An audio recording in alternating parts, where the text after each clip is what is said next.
Hello, it's 8 p.m. on the East Coast. I'm Chris Johnson, and it's March 14th. This is The Forgotten Right.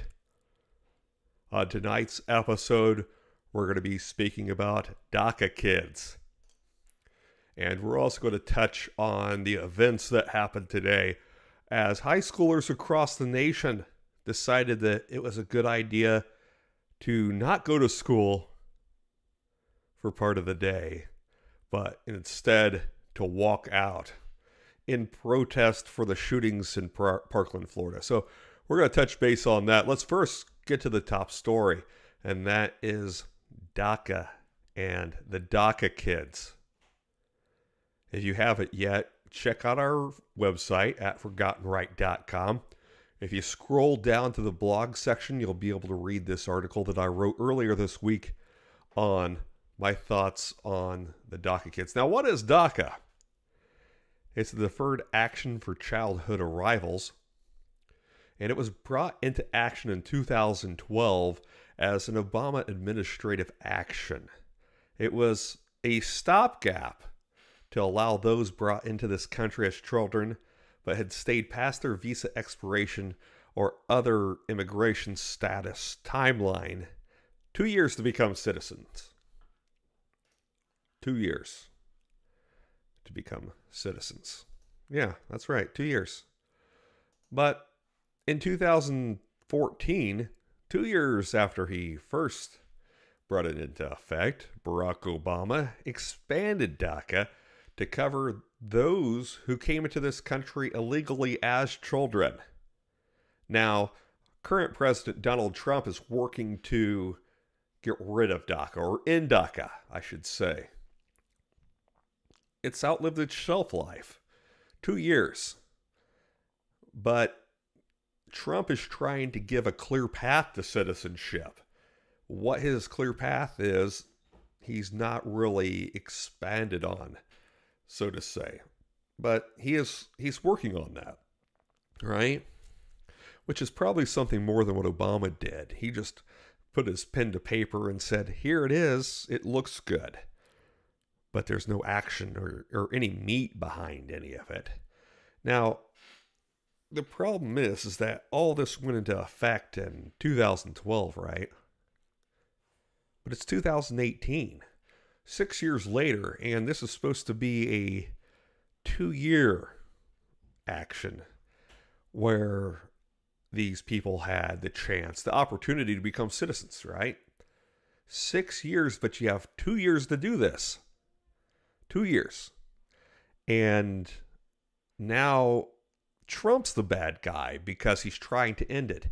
After all these people who are up in arms in protest because these DACA kids haven't had the opportunity to become citizens. 6 years they've had an opportunity, have they not? But we sit here 6 years later as they haven't had enough opportunity to be able to become citizens.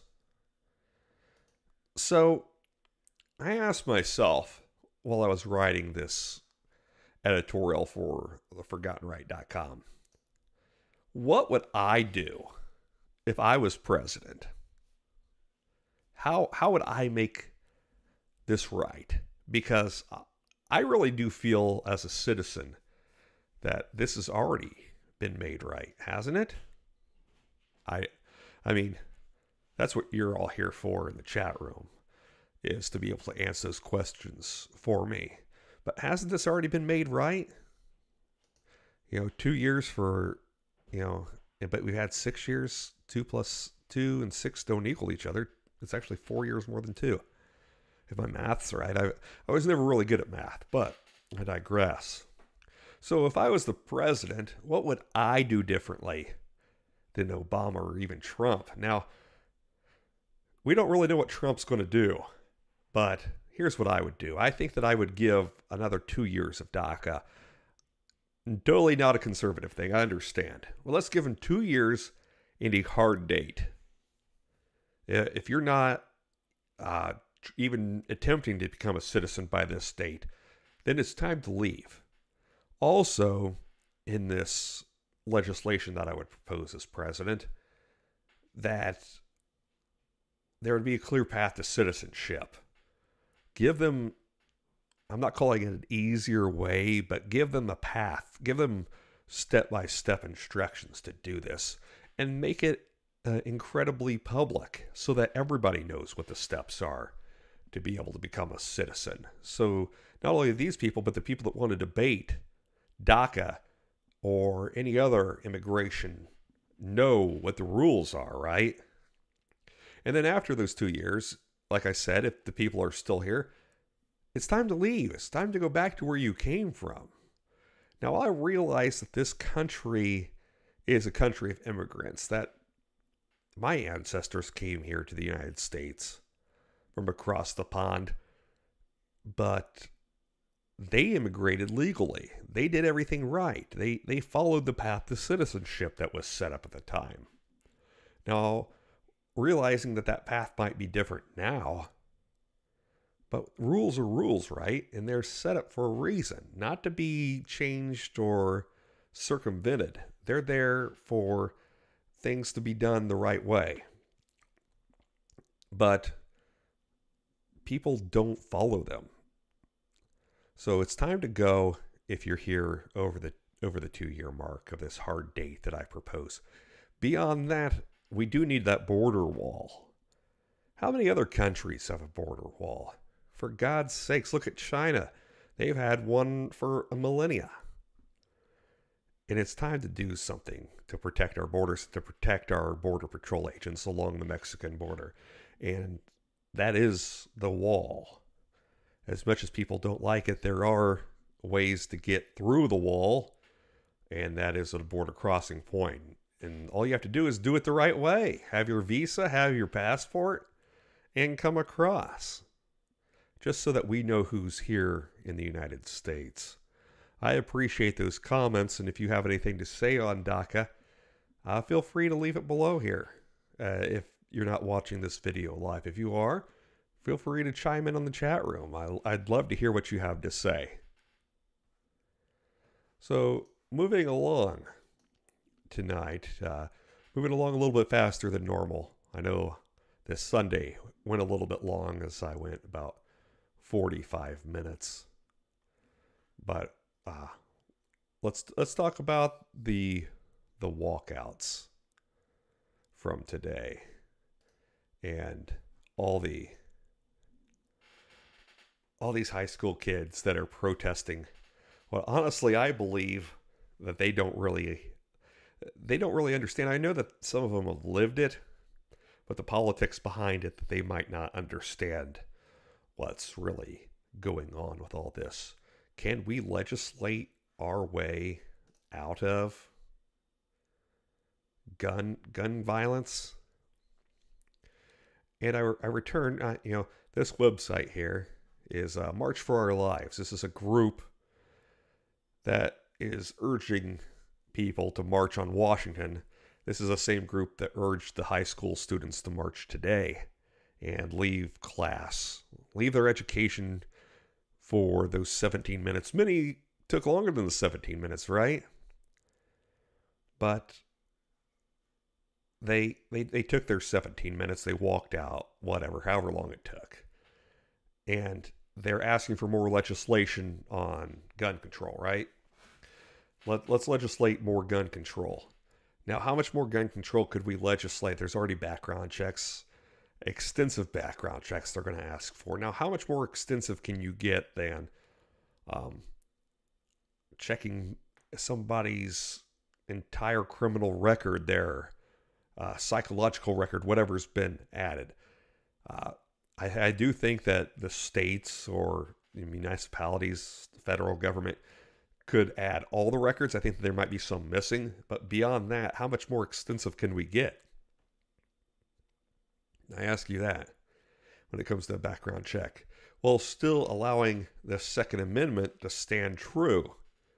I mean, if the Second Amendment was still 100%, wouldn't we be able to buy automatic weapons because it says shall not be infringed? So you should be able to buy grenades, all those military grade weapons. But people want to call an AR-15 a military grade weapon. I urge you to stop into any gun store, farm store that sells guns and ask to see a Ruger mini ranch. The same weapon that can be chambered in 223 or 5.56, which most standard AR-15s are chambered in. But what's the difference? It has a wood stock. It doesn't have a pistol grip. The butt, you can't adjust it, the butt stock. But it shoots the same round. It shoots it just as quickly. There's some that will even take the same magazine as an AR-15. But it just looks like a regular, not scary, I guess. I guess I don't know what weapon, if it was pointed at you, wouldn't be scary. I mean, I think I'd be scared of a BB gun if it was pointed at me. Yeah, I did have BB gun wars when I was a kid. But, I mean, kids are stupid, right? I'm not calling these kids in Florida, I'm not calling these kids that are protesting stupid. What I'm saying is that do they understand what they're protesting? Isn't murder already illegal? I mean, it is. It's been illegal since this country started. I don't know any country on the face of this earth that murder is legal without justification. But it still happens. This isn't a gun problem, people. This isn't a gun problem at all. What this is a problem of the heart. That people, they just don't realize what they're asking for. Now, what I think the proposal should be to protect schools, if you don't want to arm teachers, I understand the arguments there. We can debate that all day long. Let's get armed guards in there. Do they have to be police? Somebody with a gun. Let's fight fire with fire. You're not going to protect kids. It's been proven time and time again that no shooting, that no gun sign outside the school doesn't change anything at all. In fact, it's just a target on those children's backs. You can hide wherever you want. You can barricade the doors, but kids are still going to die. And kids might still die, even if there's an armed person in that school that shoots back. But can we mitigate the shooting? And I do believe that we can, because it's the same way anywhere else. If somebody walks into a police station and starts shooting, yeah, they might shoot, they might kill a couple people, right? Because those people are being ambushed, so you don't expect it.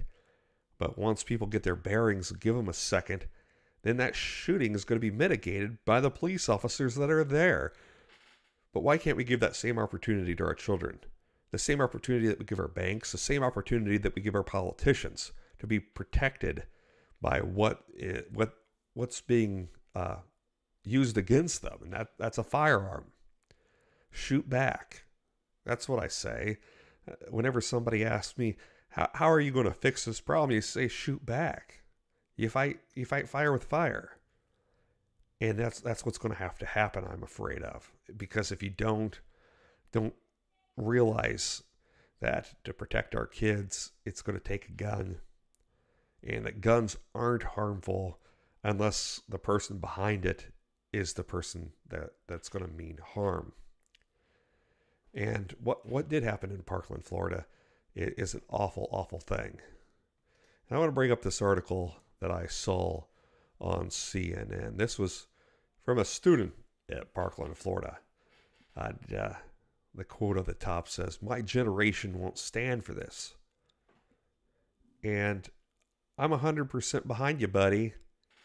I'm glad that your generation isn't going to stand for this. But like I said before, I'm sorry that you had to see that tragedy. I'm sorry that you had to witness it. I'm sorry that for everything that happened there in Parkland. But there's not a piece of legislation on the face of this earth that is going to stop another school shooting. It's a hard issue. This isn't a gun issue. Because if you make guns illegal, who's to say that somebody doesn't come in with a machete or a sword? How are you going to defend against that if you don't have a gun? How are you going to defend against somebody running a car through a crowd of students? Are you going to make cars illegal? Are you going to raise the age to drive higher because somebody got ran over by a car? There'd be a huge outcry, just like there is for gun rights.